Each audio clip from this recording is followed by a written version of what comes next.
Making a movie takes months of filming, travel, press tours, and mental exhaustion, but that hasn't stopped some actors going a step further to ensure that they're happy with their work. Actors such as Daniel Day-Lewis and Robert De Niro are known for their crazy method acting techniques. Others, however, such as Tom Hardy and Ryan Gosling, are less about the method acting and more about taking risks with the film itself, switching up genres with every picture they star in. The following actors fit both of these categories, either taking their role preparation to new heights or trying something totally different in hopes of shedding their previous image. The difference with the following misfires, though, is that the lengths they went to for their roles were all ruined by the awful films they ended up making.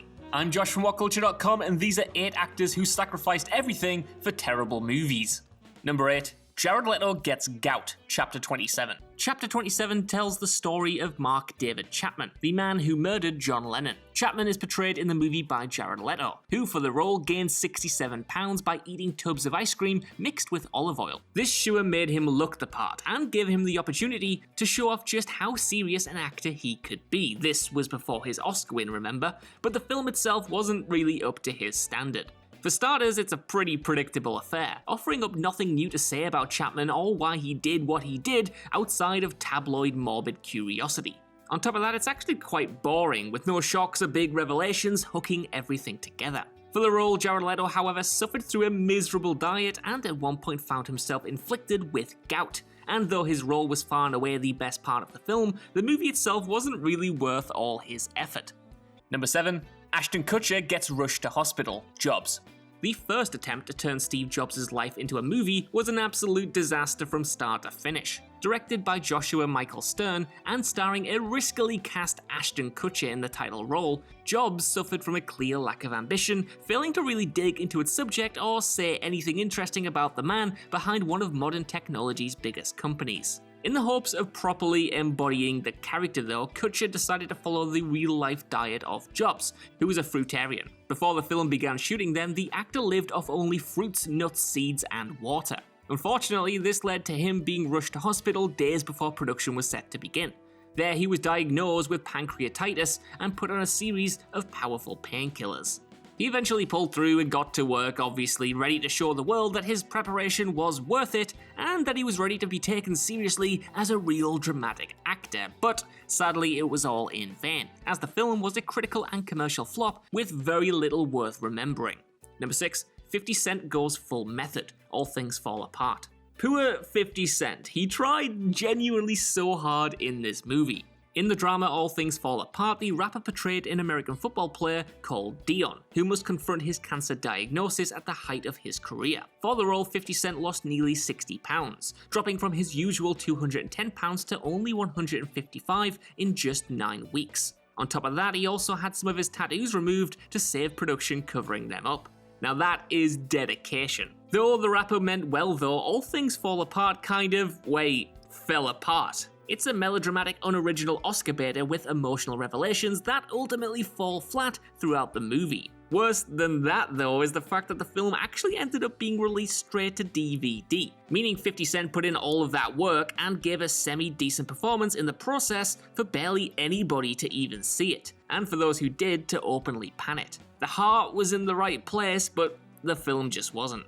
Number 5. Chris Hemsworth gets a new look in The Heart of the Sea. Chris Hemsworth had a pretty busy schedule to keep between 2015 and 2017, starring in such demanding films as Black Hat, Avengers Age of Ultron, In the Heart of the Sea, The Huntsman Winter's War, and of course Thor Ragnarok. This is the kind of workload that would be impressive enough even without the lengths that he went to make In the Heart of the Sea. But then you realise just how much he put into that particular film.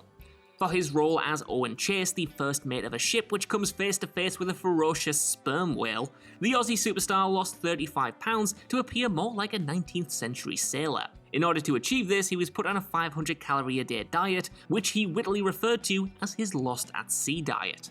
Though he looked the part and was starring alongside the likes of Tom Holland and Cillian Murphy, the Ron Howard directed picture ended up being fairly uninspired and forgettable. Afterward, Hemsworth had to get his weight back on quickly for his third solo outing as the God of Thunder.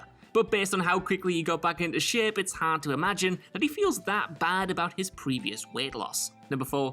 John Travolta ruins his entire career. Battlefield Earth. To say that Battlefield Earth flopped would be like saying 2020 only went a little bit wrong. The wannabe sci-fi epic is today fairly regarded as one of the worst movies of all time, and one that few members of the cast and crew have managed to escape from unscathed. Star and producer John Travolta had wanted to adapt L. Ron Hubbard's book for years, and following his career peak with his Oscar-nominated turn in Pulp Fiction, he's set to work to make Battlefield Earth, which he said, very bravely might I add, would go on to be as good and epic as Star Wars.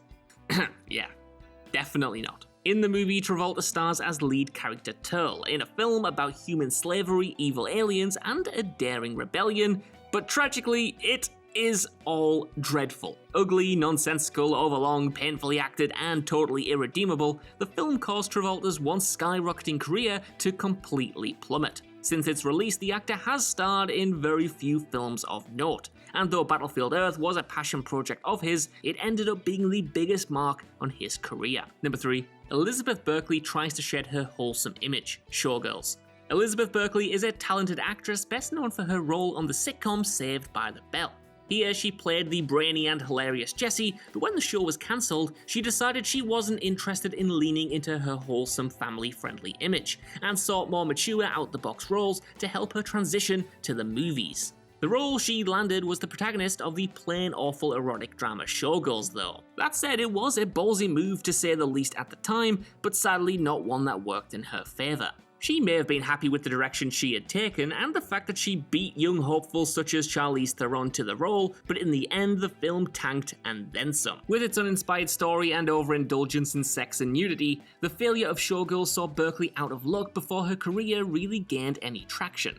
She starred in a handful of other films after '95, but none of real serious merit, and she hasn't acted in a movie at all since 2011. Number 2. Christian Bale forgets that prosthetics exist. Vice. Having been nominated for a Best Picture Oscar, Vice is easily the best movie on this list. That said, it also represents all that's wrong with the Academy Awards, proving that if you radically change your appearance and make a biopic about a controversial figure, then you're sure to be noticed by the Academy. That's not to bash Christian Bale's commitment to the film though, which does see him play Dick Cheney before and during the politician's time as vice president.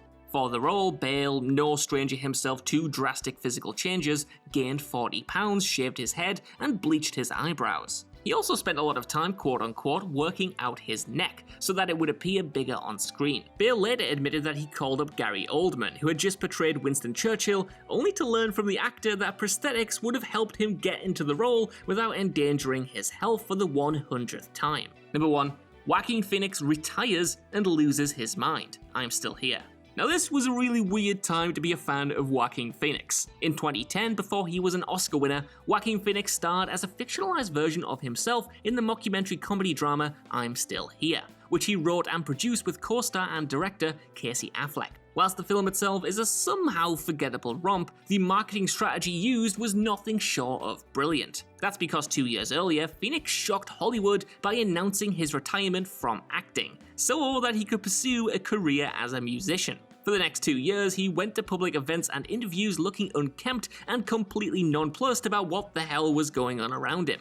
One particular moment saw him give an awkward and hilarious interview on The Letterman Show, while another saw him attempting to rap in a nightclub. It was weird. Many saw this as a public meltdown, believing that the actor and aspiring rapper had lost his mind. But then, I'm Still Here released, showing that this entire public persona of late had been a setup for the film. Sadly though, the film itself wasn't really worth all of that effort. Sure, it did have some humorous moments and an intriguing premise, tackling the idea of the celebrity, but never really saying anything of note about the issues it raises. It's just kind of there for shock value, and the shock itself isn't that shocking. I know, great insight that, isn't it?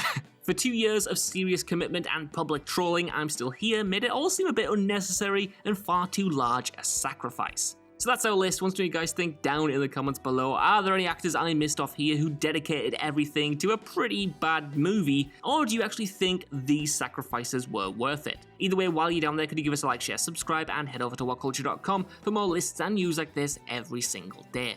Even if you don't know, I've been Josh, thank you for watching, and I'll see you soon.